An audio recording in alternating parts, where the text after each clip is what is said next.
Meeting is live. Brilliant. Thank you very much. Welcome to the meeting of the Arnold Bequest Charity Board. In the event of a fire, please follow instructions and directions to the fire exits and make your way to the assembly point adjacent to the Quip building. In the interest of openness and transparency, the law permits recording and photography to report on the proceedings of council meetings when they are open to the public. No flash photography or additional lighting should be used without prior consent. Anyone wishing to report on the meeting or anyone not wishing to be filmed or photographed should notify the clerk or chair. The meeting will be live streamed on YouTube. Therefore, please remember to speak clearly and use your microphone, remembering to switch it off when you have finished. As the chair of the meeting, I have the discretion to suspend or terminate the live streaming if, in my opinion, continuing to do so would prejudice the proceedings of the meeting. Improper conduct or disruptive behaviour will not be tolerated. Please raise your hand to indicate your wish to speak and wait for me to call upon you. As chair of the meeting, I will determine the order in which members will be invited to speak. To ensure the efficiency of the meeting, no members may speak for more than 3 minutes on one item or more than once. Therefore, please make your points as concisely as possible. Please may I also remind you to be polite and respectful towards one another at all times. Put your phone on silent mode and put phones away for the duration of the meeting and adhere to the no smoking policy of this building and its grounds. So item number 35, to receive and consider approval of apologies for absence. Lauren. Yeah, we've had apologies from councillors Connor Blowers, Christine Moore, Christian Newsom, Paul Page, Graham Parker, Keith Patience, John Pitts and Bernie Rappensberger, all with reasons provided. Thank you. Proposal to accept, seconded by Councillor Pearce. All in favour, please. That's everyone. So we have here present myself, Councillor Nasima Begum, Neil Colby, Nick Webb, Andy Pearce, Jen Jones, Deborah Ray, Wendy Brooks and Elise Youngman. And we have our officers, Sarah Foote, Town Clerk, and Lauren Elliott, Senior Projects and Committee Clerk. Item 36, to note declarations of interest and consider any dispensations. Do we have any? No. 37, to consider the draft minutes and confidential note of the meeting on the 22nd of July 2025. Councillor Brooks. Propose be approved. Thank you. Seconded by Councillor Pearce. All in favour, please. That's everyone. Item 38, to review and approve the government framework, including to consider the appointment of members of public as trustees. Councillor Brooks. I mean, I know this is something that we talked about and I'm not against it. One concern I have is that we can't allow the trustees to outnumber the councillors.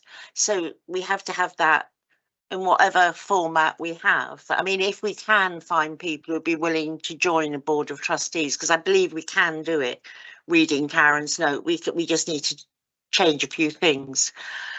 If there were a couple of people who'd be willing to come on the board, I think it'd be a very good idea. But then I imagine, like the Town Hall project and the Marina Theatre Board, we're not outnumbered. I imagine it would work like that. Okay. That's my only comment, but I think we should do it, I think. Is that a proposal?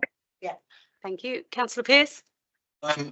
Yeah, I agree. I think I would just ask staff to be careful how it's worded, because when we say we cannot allow the trustees to outnumber the councillors, we're not here as councillors, we're trustees ourselves.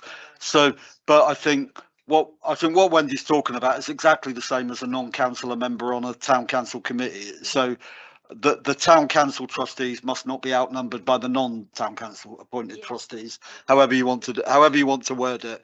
I totally agree with that, particularly because there are financial implications for the town council in effectively underwriting and insuring Arnold's bequest. I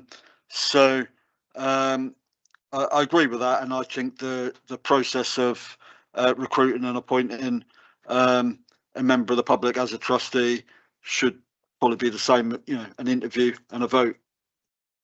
Yeah, but I'll second Wendy's proposal. Comments? All in favour then? Item 39, to approve the end of year accounts for submission to the Charity Commission. Does anybody have comments? Councillor Brooks. Propose we approve. Thank you. Does anybody want to second? Councillor Pearce. Any other comments? All in favour then? That's everyone. Item 40, to consider the feasibility and cost to undertake drainage works. Some aspects may be confidential. Is there anything we can say in public session? I think we're still awaiting formal quotations for that. The facilities and contracts manager was taking that forward. I don't believe we've actually had the quotes back yet. So in terms of formally looking at what the cost would be, we don't have it yet. So we'll have to bring that back to you. All right, that will come back at the next meeting. Item 41, to consider entering into a lease for a car parking area is confidential. And item 42, to receive an update on the renewal of a lease with the tenant is also confidential.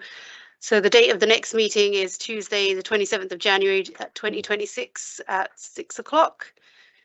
Any items for the next agenda? So we have that one about the drainage. So item 45, admission to meetings. To resolve that under the Public Bodies Admission to Meetings Act 1960, the public be excluded from the meeting on the grounds that publicity would be prejudicial to public interest by reason of the confidential nature of the business to be transacted, namely any employment matters and legal issues relating to the matters on this agenda. Propose we go into confidential session. Councillor Colby, seconded by Councillor Webb. All in favour, please. Everyone. Thank you very much.